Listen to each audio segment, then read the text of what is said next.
Well, we certainly hope that, Nepal does not go the Bangladesh way, and we do not see civil unrest on the streets for much longer. Dr. Swaran Singh, Professor for Diplomacy and Disarmament at the Center for International Politics, School of International Studies, Jawaharlal Nehru University, is also with us. Dr. Singh, your first thoughts on these violent protests that we've seen on the streets of Kathmandu. What the people are saying is that in the garb of cracking down on dissent and criticism of the government on the issue of corruption, the KPOL government has gone ahead and banned these 26 social media apps. And that is why people are so angry. They have taken to the streets, but the issue goes far beyond social media. This is about extreme dissatisfaction with what they are calling the misrule of the KP Oli government. In fact, even as we are told that the Home Minister of Nepal may have resigned, our panelists are saying that will not be enough. KP Oli must go. What are your thoughts on what we are witnessing? I think clearly, Neha, the anger is very clearly expressed against the three main leaders, Madhav Nepal and Prachanda and KP Sharma Oli, uh, who are constantly rotating among themselves while sustaining enormous political instability and indecisiveness for several years now. And that has created a whole lot of problems of deceleration in terms of economic growth, projects. Corruption is again the main focus here.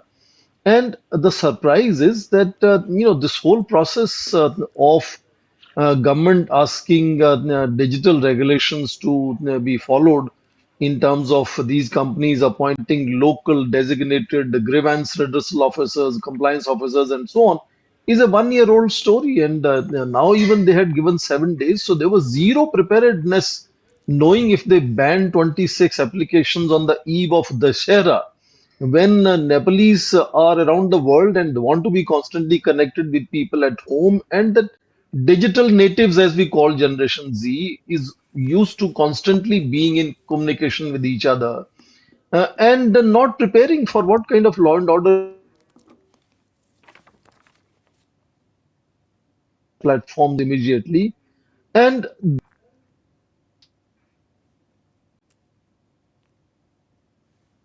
taking a similar exercise, asking online platforms companies to ensure digital accountability. We used Income Tax Act, Information Technology Act of 2008, Section 69. We were very selective in calibrating which subjects, selected URLs are to be blocked, which Twitter accounts are to be blocked. And what happened? India received only op-eds of criticism. India received at best some court cases, and UN rapporteur was saying India's actions are not in line with human rights, etc., etc.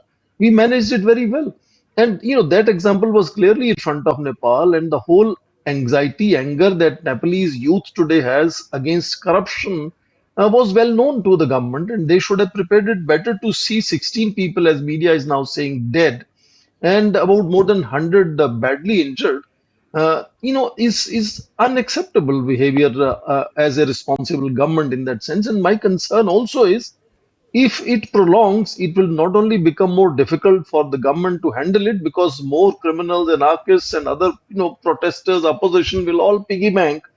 The anger could also get deflected towards India. And in that sense, I Yes. think it's going to be more complicated every next day.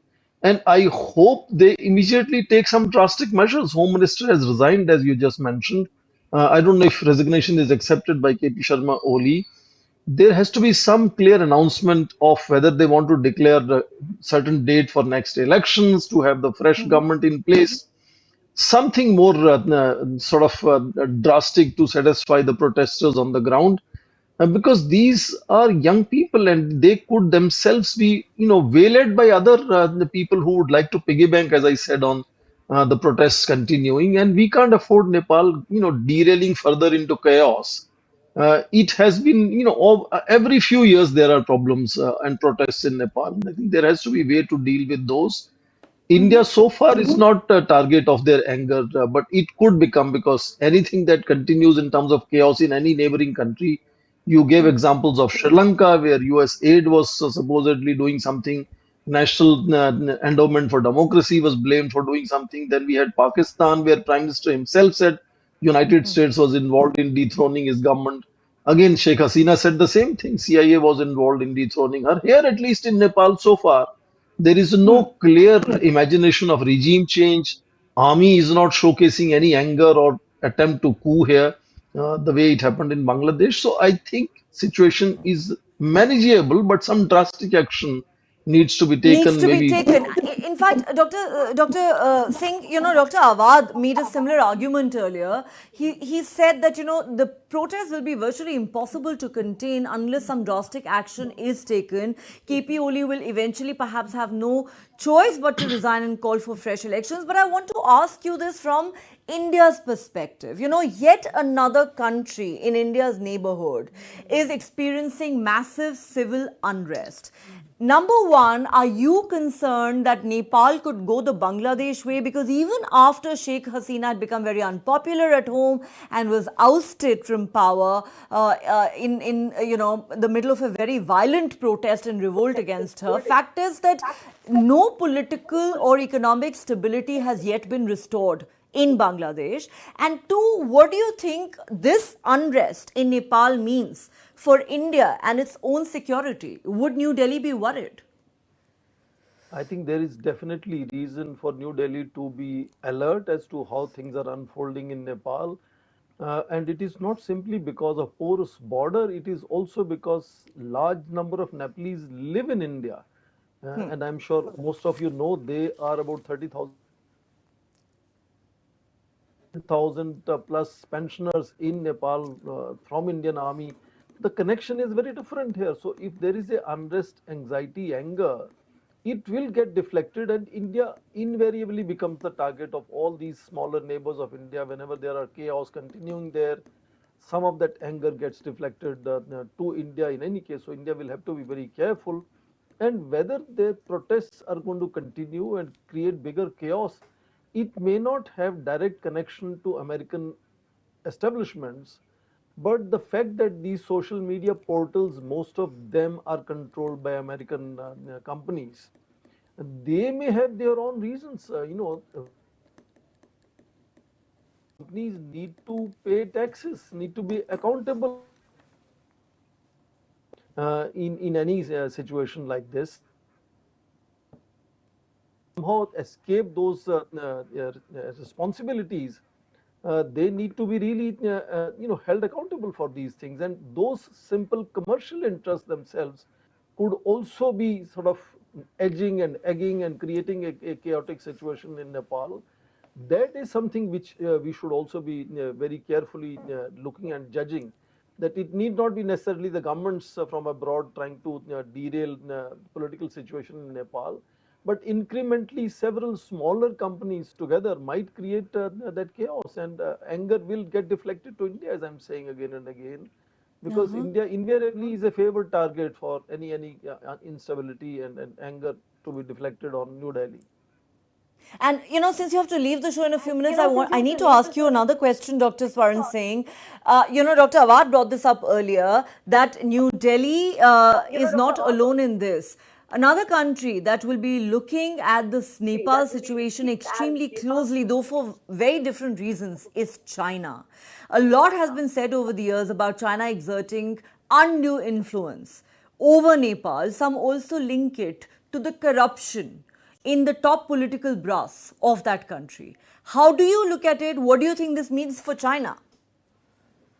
I think, Neha, it's a slightly different situation because KP Sharma Oli, who's currently the Prime Minister, Nepal has produced in its history so far. So that could be seen either in terms of Chinese influence, in terms of how he will deal with the crisis. Second, which is also coincidental, that TikTok is the one which is not banned right now because Still they had operating in sought, that country, yeah, yes. they had complied with the requirements and regulations 2080 in advance. They were banned beforehand for 9 months, and then of course in August last year that ban was lifted. So right now, all the video that are going viral are using TikTok. Yes. Somehow be seen as China's access to how the movement is unfolding and how this is connecting with each other. So there is definitely a China connection, if not China angle, in that sense, in what is happening right now in Nepal, both at the level of Prime Minister and of course at the level of TikTok, which is the connector right now among all the people on the ground. All right. And final thoughts, as New Delhi continues to watch this situation closely, should we be worried? Like I said, that this could go the Bangladesh way. We saw a very violent ouster of, governments and prime ministers and presidents in Bangladesh and Sri Lanka, for instance, in the last few years.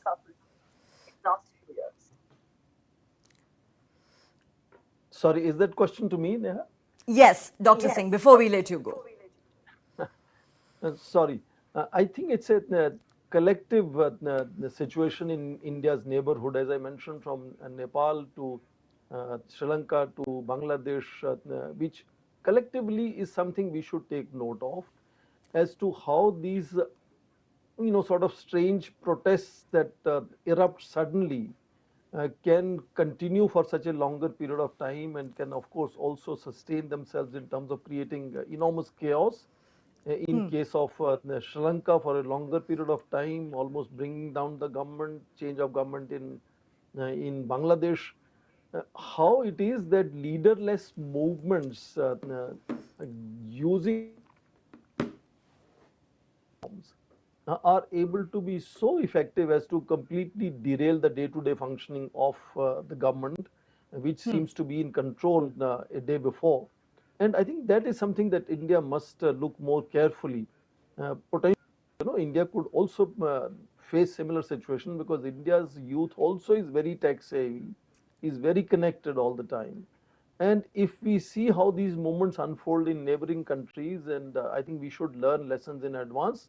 And in case we can provide an example, like I mentioned, India's example of 2021 should have been understood by Nepalese to undertake their exercise. Both as an example and, of course, as a helping hand to neighboring countries, India should be sort of thinking of what strategies India can have in supporting some of these neighboring countries in situations like this. Well, most certainly, India needs to have a strategy for what's unfolding in Nepal as we speak. Thanks very much, Dr. Swaran Singh, for joining us on the show. Let me go back to the other guest, Dipesh. Let me come back to you. Every time we see angry protests like this,